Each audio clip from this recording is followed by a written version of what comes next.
여러분 안녕하십니까. 경제현장 오늘 시작합니다.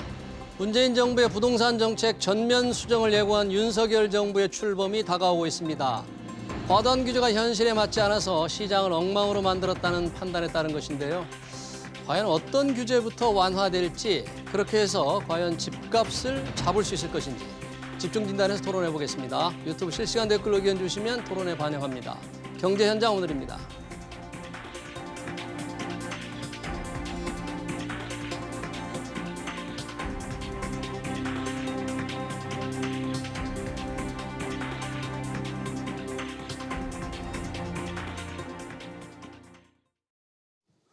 네, 부동산 시장의 변화와 정착 변화 가능성 토론하기 위해서 두 분 모셨습니다.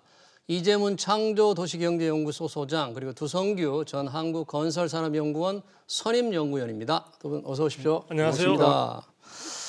자, 이 인수위원회 지금 한창 부동산 정책을 가다듬고 있는데 시장 분위기가 조금 무슨 좀 변화가 있다고 합니다. 도 박사님, 혹시 뭐 좀 오름세가 있는 겁니까? 아니면 어떤 변화가 있습니까, 지금? 그렇죠. 우리가 변화를 단 한마디로 먼저 단정지어서 이제 표현한다면은 기대감이 지금 많이 커지고 있다, 시장에서는. 그래서 일단은 지금 이제 주변 일단 우리가 그 기대감을 이야기하기 전에 시장 상황을 잠깐 살펴보게 되면요. 예. 시장 주변에 이제 금리 인상 문제도 있고요. 금리 여러 가지 인상. 이제 대외적으로 우리 우크라이나 사태가 지금 아직도 그 끝이 보이지 않는 그런 상황으로 가고 있는 데다가 예. 여러 가지 그것으로 인한 원자재 파동으로 해서 지금 건설 시장의 여러 가지 시장 자체 현장에서는 지금 공사가 잘 진행이 되고 있지 않습니다. 이 말은 다시 말해서 문재인 정부에 이어서 앞으로 들어서게 될 윤석열 정부에 있어서도 주택 공급 자체를 활성화시키는 부분이 어떻게 보면 가장 선결돼야 될 과제라고 볼 수 있는데 예. 그런 부분들이 지금 제대로 되지 않는 가운데 일단 시장에서는 새 정부 출범과 함께 규제 완화에 대한 기대감들이 굉장히 커지면서 예. 구매 심리 지수 자체가 100 이하로 떨어졌을 때는 사실은 뭐 매도세가 더 강할 정도의 어떤 그런 부분 분위기였다면 예. 지금 100 이상으로 다시 회복되는 그런 모습들을 보여주고 있습니다. 시장 기대감이 많이 좀 커지고 있다는 기대 거죠. 심리가 꿈틀거린다. 그런데 저희가 조금 이따 토론할 거지만 지금 이미 윤석열 인수위원회에서 다주택자 양도세 중과세를 완화하겠다, 이렇게 지금 천명을 했잖아요. 네. 그러니까 뭐 매물이 좀 나와서 오히려 집값이 떨어지지 않을까, 뭐 이런 정반대 예상도 있는데 어떻게 우리 소장님은 시장을 보고 계십니까? 아직은 뭐 좀 섣부른 판단이라고 생각을 합니다. 네. 물론 이제 정책이 이제 새 정부가 출범하고 예. 그다음에 이제 부동산 정책이 이제 하나하나 이렇게 잡혀 나갈 때 예. 어떤 이제 뭐 규제 완화의 어떤 효과가 시장에서 이제 직접 반영될 수 있는 어떤 여지가 있을 거라고 보고요. 지금은 이제 그런 것들을 섣불리 예측하기 어려운 거는 그런 정책 완화라든지 이제 이런 기조의 어떤 거시 정책의 거시 경제의 흐름이 전혀 반영되지 않았다라는 거죠. 과거 정부 문재인 정부가 규제를 너무 강화해서 우리는 너무나 고통을 받았으니 예. 나는 우리 국민들에게 규제를 완화해서 국민들한테 조금 덜 힘들게끔 해줄 거야. 라는 어떤 정도의 어떤 수준에 불과하다라는 거죠. 자, 다주택자 양도세 중과를 1년 동안 한시적으로 이제 배제할 거야라고 발표를 했습니다. 예. 그것이 이제 뭐 정부가 출범하는 날이 됐든 4월이 됐든 네. 협의에 의해서 이제 그 시일을 땡기거나 이제 조율을 하겠다라고 얘기했지만 한시적 규제 완화 1년 이후에는 어떻게 할 건데라는 시그널이 없지 않습니까? 1년 이후에는 네. 어떻게 할 건가? 시그널은 없는 상태에서 일부 시장에서는 계속 규제를 완화하겠다라고 발표하고 있습니다. 재건축에 대한 규제를 완화할 것이고, 그다음에 이제 재건축을 활성화시키기 위해서 분상제라든지 아니면 예. 제초 환수금이라든지 이런 것까지도 우리 한번 개정하는 거를 고려할 거야. 또 임대차 3법을 개정을 할 거야라는 이런 그 시그널들이 규제 완화의 시그널들인데 예. 규제 완화에 대한 시그널로 인해서 부동산 가격이 상승할 것이다라는 기대 심리가 커진다라면 집권 초기가 됐을 때에는 절대 한시적으로 1년이라는 기간이 있기 때문에 집권 초기에는 절대 매물이 나오지 않을 거라고 봅니다. 근데 이제 그래요? 1년이 지난 그 만기 시점이 만약에 2023년 예. 5월이라면 그 2023년 5월 전후해서 더 이상 이제 양도세에 대한 규제 완화가 없구나라는 어떤 시그널이 분명해졌을 때 시장에 매물이 쏟아질 거라는 거죠. 아. 근데 그 매물이 쏟아지는 그 시점에 예. 금리 인상이 가속화가 된다라면 백약이 무효할 수도 있기 때문에 네. 지금 섣부르게 예단하는 것보다는 그런 것들을 복합적으로 해서 새 정부가 어떻게 부동산 정책을 운영할지에 좀 더 포커스를 맞춰야 되는 방향으로 좀 가야 되지 않을까 이렇게 생각을 합니다. 일단 시장은 규제 완화에 대한 기대감이 지금 계속 쌓여가고 있는, 기대감이 올라가고 있는 상태인데 그러면 그런 기대감이 지금 가격에도 실제 반영돼서 가격을 밀어올리는 그런 지역도 좀 있습니까? 예, 일시적으로 그런 부분들이 나타날 것으로 생각이 되고요. 예. 일부에서는 지금 뭐 우리가 이야기 많이 하는 강남 상구를 비롯해서 또 강북의 경우에는 용산이라든지 최근에 여러 가지 호재가 많이 부각되고 있는 지역에 부동산 시장이 조금씩 활기를 띠고 있고 기존에 또 내놔왔던 매물 같은 것을 회수하는 그런 모습도 나타나고 있다고 합니다. 그 부분은 결국은 지금 시장 상황을 어떻게 보느냐 하는 부분인데요. 예. 지금 인수위에서도 향후의 부동산 시장 동향과 관련해서 조금 망설이거나 지금 약간 갈팡질팡하고 있는 느낌도 갖게 됩니다. 무슨 얘기냐면은 지금 현재의 가격 수준 자체가 정상적인 시장의 기능에 의해서 나타난 결과라기보다는 예. 문재인 정부의 규제 강화로 인해서 거래가 거의 절벽에 가까울 정도로 거래가 끊긴 그런 상태에서 만들어진 일시적인 현상이라고 볼 수 있는 겁니다. 그러니까 지금 많은 사람들이 여러 가지 규제가 시장 정상화로 나가는 방향으로 개선이 된다면은 나는 적극적으로 시장에 팔든 사든 그러한 행위를 하겠다는 대기자들이 많은 상황이기 때문에 현재의 가격 수준 자체가 정상적인 모습이라고 보기 힘든데 일단 모든 언론이나 지금 인수위조차도 모든 논의 시작의 출발점을 현재보다 지금 가격이 올라갈 것에 대한 규제를 많이 완화한다면은 현재보다는 올라갈 것에 대한 불안감들을 굉장히 많이 갖고 있지 않느냐 이런 생각이 듭니다. 그 부분은 결국은 지금 많이 나오고 있는 규제 완화책들에 대한 어떤 방안들이 예. 전체적인 어떤 큰 그림 하에서 나온다기보다는 6월 1일에 지방선거를 앞두고 민심에 좀 뭔가 부응하기 위한 그런 좀 단견적인 그런 단시간 내에 뭔가 하는 그런 성격을 갖고 있다 이런 생각이 들거든요. 예. 그래서 제가 볼 때는 지금 인수위가 전체적인 부동산 시장의 방향성을 제시하기보다는 현실과 또 이 당이라든지 이런 쪽에서 6.1 지방선거에 대한 정치적 이해관계의 그 중간에서 조금 강론에 지나치게 치중되는 듯한 모습을 보여주고 있기 때문에 시장은 지금 그 부분에 대해서 이것을 인기가 있는 지역에 있어서는 이것을 긍정적인 신호와 앞으로 여러 가지 투자 부분에 대한 호기로 받아들이는 것 같고요. 또 그렇지 않은 쪽에 있어서는 지금 전체적으로 전국의 부동산 시장은 여전히 지금 문재인 정부가 풀지 못했던 공급 확대라는 공급 부분에 대한 충실한 그 부분들이 지금 잘 되고 있지 않습니다. 즉 3월 달에 국토부 발표에 의하면은 지금 분양과 입주 물량은 지금 상당히 전년도에 비해서 거의 그 전년 동기 비해서 거의 절반에 가까운 수준에 머물고 있거든요. 예. 단순히 인허가, 그렇게 계획이나 이런 쪽에 가까운 인허가만 지금 늘어나고 있는 상황이기 때문에 시장 상황의 변화를 좀 더 예의주시해야 될 것으로 보여집니다. 그런데 인수위가 무엇보다 전체적인 방향성을 위한 중심을 잡아줘야 할 것 같습니다. 인수위가 전체적인 방향을 제시하기보다 너무 조급하게 달라들어서 뭔가 정책 변화를 빨리 보여주고 싶어하는 그런 좀 조급증이 있다 이렇게 지금 들리는데요. 예. 그 중에 하나로 내세운 게 바로 아까 잠깐 말씀하신 양도세, 다주택자 양도세 중과세 완화. 이 정부가 출범한 5월 11일, 10일 날 자기들이 하겠다는 건데 그 전에 좀 해달라고 이 정부에 지금 공을 던졌잖아요. 네. 할까요? 바로 이 정부 움직일까요? 글쎄 뭐 많은 언론에서는 그렇게 얘기하더라고요. 일단 뭐 저기 민주당에서도 1년 유예는 얘기했기 때문에 2년에서 아마 1년을 줄여갖고 한다라면 아마 그게 눈에 보이는 가시적인 성과라고 판단할 수 있겠죠. 예. 아까 도 박사님 말씀하신 대로 저도 이제 그 부분에 대해서 동의하는 부분이 뭐냐면 일종의 선거용으로 돌아가는 게 아닌가라고 생각하는 거죠. 정책이 왜 규제 완화를 하는지에 대한 국민 설득이 먼저 돼야 되거든요. 왜 우리가 이 시기에 지금 규제 완화를 해야지?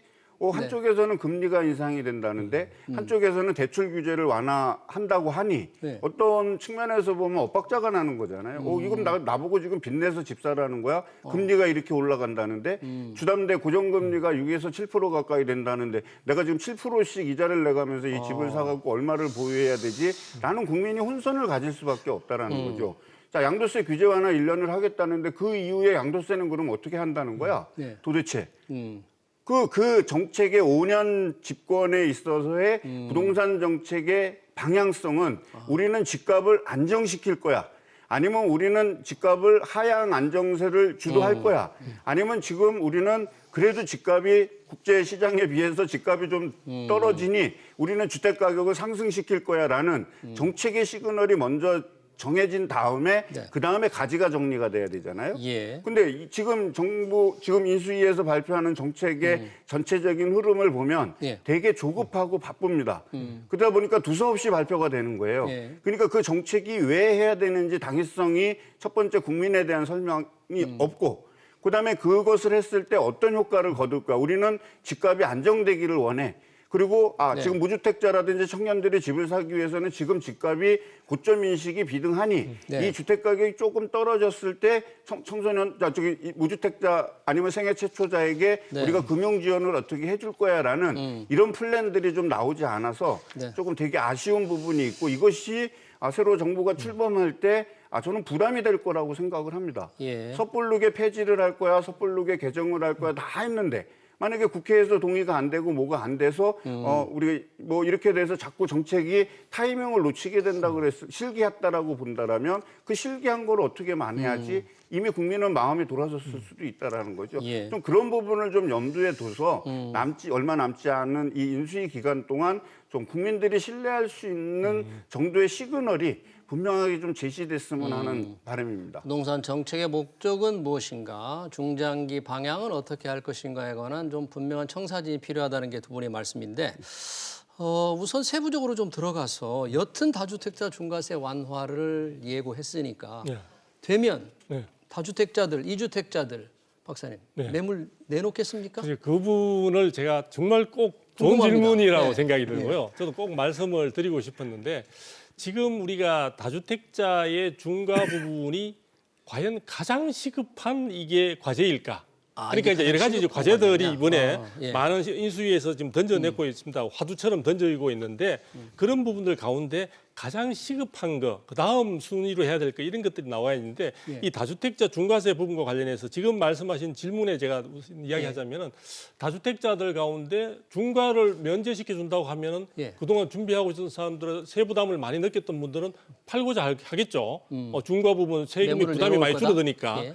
그런데 그 부분을 가로막는 것 중에 하나가 현재의 그 임대차 3법에 의해 가지고 지금 세를 주고 있는 물건 그러니까 지금 세입자. 대부분의 주택을 살려는 분들은 실거주를 하시려는 분들이 많으세요. 예. 많은데 그런 상태에서 지금 이미 세를 주고 있는 경우에는 이 매도 자체가 세입자의 동의를 흔쾌히 협의를 받지 않으면 쉽지가 않은 상황입니다. 자, 그 부분에다가 지금 7월 달에 이번 다가오는 7월 달에는 이제 임대차하고 계약갱신 청구권이 한번 턴해가 오는 상황이기 때문에 7월 말에 임대차 그렇죠. 3법이 2년이 되니까. 예, 네. 신규 물량들의 어떤 가격 부분에서 전월세 시장 자체가 굉장히 강세를 띌 것이라는 이야기들도 많이 나오고 있거든요. 왜냐하면 가격 제한 폭을 신규의 경우에는 이제 받지 않는 상황이니까 그렇죠. 그동안 4년 동안 미뤄놨던 예, 부분들을 예. 그런 상황에 임대차 시장이 상당히 불안한 상황이기 때문에 세입자들도 그렇고 지금 집주인들도 충분히 팔 수 있는 환경이 되느냐. 그러니까 세제 완화가 되더라도 내가 팔 수 있는 여건이 돼야 되는데 그 부분이 좀 문제가 있고요. 예. 그다음에 또 하나 문제가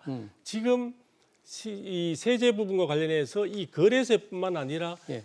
보유세 부분에 대해서도 사실은 이 윤석열 당선인께서는 선거 과정 중에서 완화를 하겠다. 보유세도 종부세라든지 다주택자 보유세 말씀하시는 건가요? 이제 그렇죠. 네. 지금 1주택자에 대해서는 어느 정도 지금 문재인 정부가 사실 조금씩 이 수정을 거쳐오고 있는 상황인데 예. 다주택자에 대한 부분들에 대해서 그런 혜택들에 대한 언급이 나오고 있는 상황이다 보니까 이 부분의 혜택을 딱 하는 기준 자체가 올해의 경우에 6월 1일이 기준이 됩니다. 종부세 과세일, 과세 예, 그래서 기준일. 6월 1일까지 매각을 하지 못하게 된다면은 일단 팔더라도 올해 부과되는 종부세는 거의 다 부담을 해야 될 다주택자들 무겁게 물어야 되는 거죠. 그렇죠. 그렇다 보니까 그런 부분들이 있기 때문에 지금 팔려고 하는 사람들은 되게 마음이 조급할 것이고 살려고 하는 사람들은 아마 시간을 조금 늦추어서 그것을 매입하겠다는 생각들도 있을 것으로 보여지기 때문에 아까 처음으로 돌아가서 매물 규제가 완화된다 하더라도 매물이 많이 나왔을 때 과연 그것이 시장에서 아까 말한 이런 금리 문제도 있고 선뜻 지금 매수자들이 매수에 나서겠느냐 하는 그 부분도 우리가 조금 지켜봐야 되겠지만 아마 그렇게 활기를 띠기는 쉽지 않을 것이다. 그래요? 이런 전망을 해보게 됩니다. 매물을 좀 많이 나오게 하기 위해서 지금 다주택자 양도세 중과를 1년 배제하겠다는 건데 만약에 다주택자들의 보유세 그러니까 종합부동산세까지 완화한다면 다주택자들 집 안 내놓겠죠. 그 부분 완화하기 쉽지 않지 않겠어요? 두 가지를 다 네. 이전 정부에서 보유세도 강화했고 그다음 거래세도 강화했는데 우리 정부는 보유세도 완화하고 거래세도 완화할 거야라고 얘기하면 바로 저는 시장에서 이제 비난에 직면할 거라고 생각합니다. 그러면 지금까지의 부동산 가격이 오른 시세 차익을 다주택자한테 돌려주겠다라는 정책임이 분명하니 이거는 부자 감세하고 직결될 수 있기 때문에 저항이 있을 거라고 저는 보여지고요. 자, 그럼 이런 규제를 완화했을 때 과연 시장에 매물이 나올까라고 네. 한다라는 거는 시장에 어떤 컨디션이 바뀌어야 된다라고 생각합니다. 선행이 집주인들이 더 이상 그러니까 다주택자들이 더 이상 이제 집값이 오르지 않겠구나라는 현실 인식이 있다라면 서둘러서 매물을 출회할 거지만 지금 규제 완화가 동시다발적으로 이루어지는 이런 부분들은 우리 이전 정부에서도 봤듯이 모두가 다 집값 상승에 대한 어떤 견인할 수 있는 요소들이기 때문에 그 기대 심리가 더 크다라면 양도세 규제를 완화했더라도 절대 매물을 내놓지 않을 거라는 겁니다. 그러니까 이 집값 상승에 대한 기대 심리가 꺾여야 되는데 지금 이제 정부는 반대적인 상황이 만들어지고 있죠. 오히려 집값이 상승되겠네. 재건축 규제 완화해서 용산이 어떻고 강남 상부가 어떻고. 근데 실제로 1월, 2월, 3월에 서울의 주택 거래량이 3개월 동안 2,000건 조금 전후로 왔다 갔다 하는 상황이거든요. 이 거래량은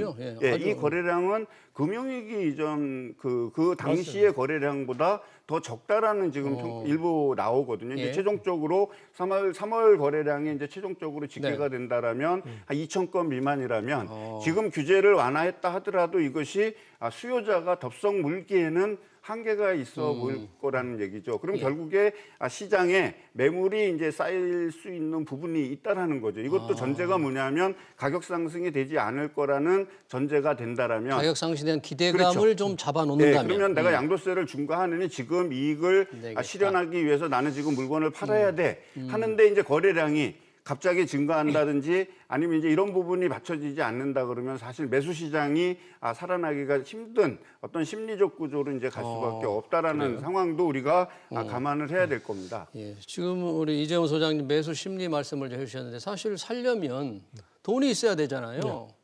지금 LTV 주택담보대출 그 인정 비율 이게 지금 윤석열 당선인이 조금 올려주겠다. 그러니까 돈을 좀 더 빌려라.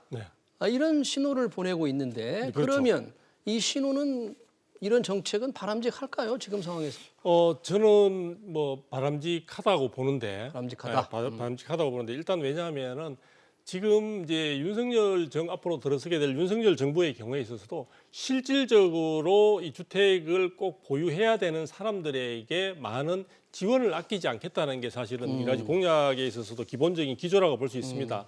그래서 지금 사실은 여러 가지 뭐 조정 대상 지역이나 지금 투기과열지구 등으로 묶여가지고 지금 LTV 같은 경우에 있어서도 굉장히 지금 억제가 많이 되고 있는 상황이죠. 지금 30%에서 40%로 지금 지역에 따라서 그렇죠. 차이가 차이가 많죠? 있지만 그 정도로 되는데 이것을 갖다가 거의 2배 가까이 이제 완화시켜 주겠다는 겁니다. 그러니까 LTV 같은 경우는 지역 상관없이 70% 그리고 생애 최초인 경우에는 80%까지 해주겠다.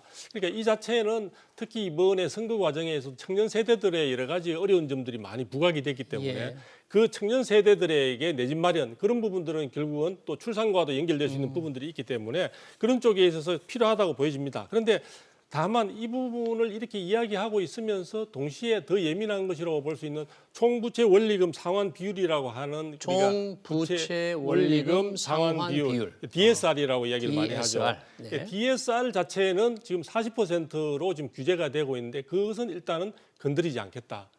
그건 무슨 뜻입니까? 예, 그렇게 LTV를 되면은 풀어도 DSR을 묶어놓으면 돈을 푼 의미가 없다 이런 예, 건가요? 그렇죠. 그런 이제 결국은 돈을 빌리는 사람이 결국 자기 연소득 대비해 가지고 실질적으로 일정 기간 동안에 그걸 갖다가 갚을 수 있는 그 부분에 대한 비율을 이야기하는데요. 예.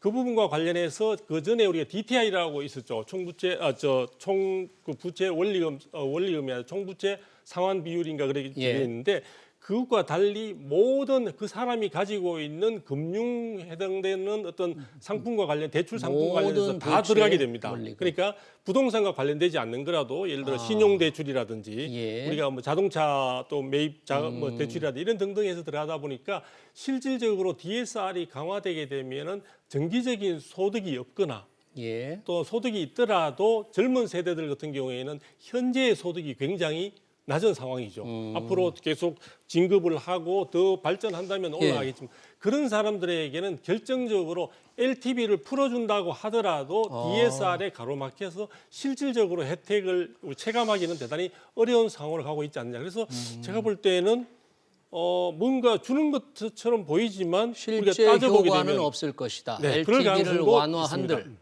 DSR을 묶어두면 효과는 네네. 없다. 그런데 집을 살 때 은행 빚 없이 집을 사라는 건 좀 이해가 좀 안 되는 측면도 있어요. 그러니까 이제 우리가 너무 이제 빚을 내서 네. 집을 사다가 보니까 네. 어떠한 그 대출을 활용하는 것이 하나의 재테크 수단이 돼 버렸죠. 그래서 이제 많은 분들이 이제 얘기를 하지만 우리 과거에 저희 부모님 세대들을 이렇게 생각해 보면 네. 집을 대출 받아서 샀다기보다는 본인들이 열심히 노력해서 전세 살고 뭐 살고 저축하고 이렇게 해서 집값의 대부분을 마련하고 네. 나머지 이제 부족한 부분들을 이제 대출을 받는데 보통 연대 보증인 2명을 세웠지 않습니까? 집이 예. 있으신 분들을 그렇게 해서 주택 구입을 한 거죠. 세상이 바뀌다 보니까 대출이 이제 만능이 돼 버렸는데 저는 그렇게 크게 바람직하지 않다라고 생각을 합니다. 그래요? 예. 왜냐 대출이 너무 많게 되면 지금 이제 우리가 어떤 문제에 직면하게 되냐면요. 예. 지금 제가 1억을 빌렸는데 연 3%의 낮은 금리로 저기 돈을 빌렸다고 예. 그러면 한 300만 원 정도 이제 연 이자를 부담하게 되잖아요. 네. 금리가 6% 됐다라는 거는 똑같은 1억 원을 빌렸을 때 600만 원이 되는 거니까 배가 증가하는 겁니다. 이자가. 지금 결국에 뭐- 근데 소득은 그 배가 증가하느냐? 아니죠. 그렇죠. 또 우리 지금 청년들이 가장 직면하고 있는 취업의 문제를 놓고 봤을 예. 때에도 평생 고용이라든지 중심 고용보다는 직장이 불안정한 어떤 이런 상황에 노출이 돼 있는데 예. 내가 과도한 대출을 일으켜서 집을 산다 그랬을 때는 가계 경제 운영에 조금 저는 리스크가 확대된다라고 좀 보여집니다. 자, 그리고 지금 이제 최근 정부가 들어와서 LTV 70%를 확대하고 이제 생초자나 아니면 이제 청년 주택을 마련할 때 규제 지역에 상관없이 LTV DTI 규제를 완화하겠다라고 했는데 예. 자, 그럼 우리 서울을 한번 생각해 보자고요. 서울에 지금 평균 집값을 비롯해서 하는 강남에 뭐 30억, 40억 하는 집에 생애 최초자가 아니면 근로자가 그 집을 살 수 있겠습니까? 그거는 규제를 풀어준다 하더라도 못 간다는 거죠. 그렇다면 서울에 있는 외곽 지역에 단순히 이제 우리가 좀 마련할 수 있는 구조인데 그것도 이자 부담이 좀 만만치 않다라는 겁니다. 그럼 결국에 LTV DTI를 규제 지역과 상관없이 풀었다 하더라도 실질적으로 실수요자가 혜택을 받는 데는 본질적으로 한계가 있다라는 거죠. 그리고 지금까지 우리가 금리를 금융시장을 이제 운영할 때 아파트를 청약을 받게 되면 집단 대출을 받지 않습니까? 네. 이 집단 대출은 거의 제외돼 있었잖아요. 제외돼 있었기 때문에 사실은 우리가 보이지 않는 금융시장에서 놓고 봤을 땐 상당 부분 그렇죠. 생애 최초 주택 구입자라든지 이런 분들은 실질적으로 알게 모르게 혜택을 받았는데 받은 거죠. 그런 부분들이 전혀 보강되지 않은 거죠. 지금 정부에서 해줘야 되는 건 LTV하고 DTI를 규제를 완화했어. 근데 이렇게 LTV, DTI 규제를 완화했는데 지금 금리가 이렇게 인상되고 있잖아. 그러니까 내가 집을 좀 안정되게 살 수 있게끔 이때 집을 사는 사람한테는 금리를 고정금리로 시중금리 이하로 지원을 해줄 거야라는 이게 필요한 거죠. 정부가 예. 정부가 지원을 자, 근데 정부가 단순하게 하는 건 LTV, DTI 규제 완화를 해줄 거야. 근데 은행에서는 본질적으로 네. 은행 차주의 신용을 보지 않습니까? 그렇죠. 차주의 소득을 본다라는 거죠. 근데 재산이 없어요. 그리고 뭐 차주가 급여 생활자라면 급여 말고는 신용을 판단할 부분이 없지 않습니까? 그렇게 된다 그랬을 때 내가 과연 70% 80% 되는 LTV DTI 규제를 받아서 그만큼의 대출을 받을 수 있겠느냐? 이거는 좀 정책의 규제 완화하고 현실하고는 조금 괴리가 있는 부분이라고 그러니까 있기 이제 그 때문에 부분은 예. 아마도 뭐 인수위든 다음에 이제 출범하게 될 정부가 지금 잘 지적을 하셨어요. 그런 디테일한 부분들은 아마도 보완이 될 것으로 보여집니다. 그렇지 않는다면은 지금 이렇게 대출 규제 완화라는 게 의미가 없어지는데 아까 이제 설명하신 것 중에 지금 그러면 이런 상황으로 간 것 상황에서 그러면 앞으로 또 빚내 가지고 집을 살 수 없도록 대출을 갖다 아예 막아버려야 되느냐 하는 문제로 그건 돌아갈 수 아니죠. 있겠죠. 그건 아니죠. 그건 아닌데 그러니까 일정 비율을 빚 없이 어떻게 지금 집을 근데 그게 삽니까? 이제 맞는 건 아니라는 예. 거예요. 근데 제가 지금 걱정하는 부분은 뭐냐면 지금 이렇게 된 상황에서 이미 가격이 너무 올라버린 상황이 되다 보니까 네. 이런 상황에서 공급이 지금 아직 부족하다고 하고 있으니까 공급이 다시 수급 균형을 맞춰서 가격이 안정 상태로 갈 때까지는 예. 지금 집을 사야 되는 사람이 대출을 끼지 않고는 사실은 주택을 살 수 없는 환경이 되니까 그렇죠. 그런 환경에서 대출 규제를 완화시켜 주자고 해서 지금 이제 언급이 나오고 있는 건데 잘 지적하셨다시피 이 문제의 원인 제공은 지금 문재인 정부가 지금 만들어 놨는데 예. 문제는 그 부분과 관련된 해법에 관련되어서 대출 부분을 조금 더 국민들이 좀 이해할 수 있도록 사실은 어떤 큰 방향을 이야기해 줘야 되는데 지금 나오는 이야기들은 대출 부분에서 이걸 70% 해줄 거예요, 80% 해줄 거예요. 이런 단순한 이야기만 나오다 보니까 국민들이 아까 말씀드린 그럼 DSR과 서로 모순되는데 이걸 어떻게 하는 건가 하는 부분에 대한 설명이 없다는 거죠. 제가 그 두 분 토론 중에 우리 시청자의 댓글 하나를 좀 전해드리겠습니다. 대출이 바람직한지 바람직하지 않은지를 누가 결정해야 되느냐? 아마도 정부가 하는 것보다 은행이 해야 된다는 그런 댓글들이 지금 올라오고 있는 걸로 봐서 네. 정부가 지나치게 많은 규제를 하는 것 자체가 문제가 있다는 지적도 좀 그렇죠. 그 있습니다. 부분은 지금 지적하신 우리 시청자분의 말씀이 맞으세요. 예. 맞는데 사실상 우리 관치금융이 되고 있는 건 그래서 벗어난 지는 오래됐지만 예. 지금 은행들은 최근에 어떤 부동산 시장의 이 변화 속에서 굉장히 금리가 올라가는 상황이다 보니까 이익을 너무 많이 남기고 있습니다. 그러니까 아까 대출 금리가 7, 8%까지 올라갔다고 이야기하지만 예금 금리는 올라가지 않았거든요, 거의. 예. 그런 상황에서 은행이 과연 이번에 이런 상황을 자기들이 팔짱만 끼고 봐도 되는가에 대해서는 저는 좀 의문입니다. 그러니까 알겠습니다. 자율에 맡기는 것은 또 다른 측면에서 국민들에게만 모든 탓을 돌리는 금융권들의 어떤 그런 그동안의 잘못된 관행들도 있기 때문에 그 부분을 정부가 좀 간섭을 해야 될 것 같습니다. 시간이 없어서 대출 문제를 좀 건너뛰고 네. 이제 7월 31일 임대차 3법 2년입니다. 걱정 많아요. 지금 어떻게 될까? 요거 짧게 임대차 3법 2년 되는 7월 30일 전세 월세 시장 어떻게 될까? 또 어떻게 해야 될까? 우리 소장님 짧게 좀. 저희 뭐 임대차 3법에 대해서 여러 번 방송했으니까 그 개요라든지 이제 이런 거는 넘어가고 지금 이제 7월 1일부터 이제 앞으로 이제 기간 동안 2년이라는 기간 동안 당면하는 게 뭐냐면 계약갱신 청구권을 사용한 임차인 예. 아니 한 60에서 70% 정도 된다고 하잖아요. 이분들의 주거 안정을 어떻게 시킬 것이며 이분들이 전세를 갈아탈 때 이제 다시 재계약이 안 되니까 그 전세를 갈아탈 때 전세 가격 상승을 억제하기 위한 어떤 정책을 필 것인가가 지금 필요한 거거든요. 그 다음에 이것이 어느 정도 안정화가 돌아갔을 때 임대차 3법이 개정이 되든 뭐가 되든 독소 조항도 고쳐야 되고 또한 착한 임대인 제도도 들어오고 인센티브도 줘야 되고 어떤 이런 부분들이 저는 필요하다라고 생각하거든요. 근데 지금 그 70%, 60에서 70%에 되는 계약갱신 청구권을 행사한 임차인들을 어떻게 하겠다라는 얘기가 없습니다. 아, 그게 정말 더 중요한데 우선순위가 어디에 주고 있는 거예요, 지금? 야, 시장은 앞으로 전세 가격이 폭등될 건데 가봐야 알죠. 금리가 인상되는 상황에서 주택 가격하고 그다음에 부동산 시장은 어떻게 보면 동조화 현상이 있지 않습니까? 주택 가격이 상승하면 상승한 것만큼 전세 가격이 뒤따라가서 상승하게 되고 이런 동조화 현상들이 있기 때문에 집값이 안정이 안 된다라면 전세값은 여전히 불안하다라는 거죠. 근데 그 60%, 70%에 대한 대책도 세우지 않은 상태에서 예. 그러면 이제 우리가 이중 전세가 적용을 받은 30에서 40% 되는 임차인들은 이번에는 아무 해당이 없잖아요. 이미 높은 전세 가격을 주고 했기 때문에 그분들은 4년 간다는 거죠. 예전에는 그게 100이었다라면 지금은 60에서 70으로 줄어드는 이 시장을 안정시킨다라는 거죠. 네. 정부의 정책 역량과 능력이 그대로 드러나는 요 기회가 될 건데 섣부르게 이거를 개정 폐지를 들고 나왔기 때문에 모든 사람이 지금 혼동하고 있다라는 거죠. 두성규 박사님도 좀 짧게 부탁합니다. 예, 네, 저 짧게. 임대차 3법은 어쨌든 간에 제가 볼 때는 그 주택 소유자들의 재산권 행사도 지금 가로막고 있는 상황이고요. 시장의 이중 가격, 삼중 가격 등 굉장히 많은 시장을 왜곡시키고 혼란시키고 있습니다. 그래서 그런 점에서 가능한 한 이것을 갖다가 원래 상태로 바로 돌리자 이런 그 말씀드리는 건 아니고요. 일단 기본적인 임대차 시장의 안정을 위한 상당히 우리가 많은 사람들이 이제는 머리를 모으고 우리가 많이 논의를 하면서 검토해서 하나하나 해 나가야 될 것으로 보입니다. 당장에 7월 달에 다가올 것을 대비해서 또 비봉책으로 만들자는 것은 또 다른 우리의 실패에 많은 고통을 갖다 국민들에게 안겨주는 결과가 되지 않을까 싶습니다. 알겠습니다. 인수위원회에서 시장 안정을 위해서 여러 가지 대책을 생각하는데 정작 시장은 어떻게 반응할지 상당히 논란이 많습니다. 부동산 관련 토론 여기서 마치겠습니다. 지금까지 두성규 한국건설산업연구원 전 선임연구위원 그리고 이재문 창조도시경제연구소 소장이었습니다. 두 분 고맙습니다. 감사합니다. 네.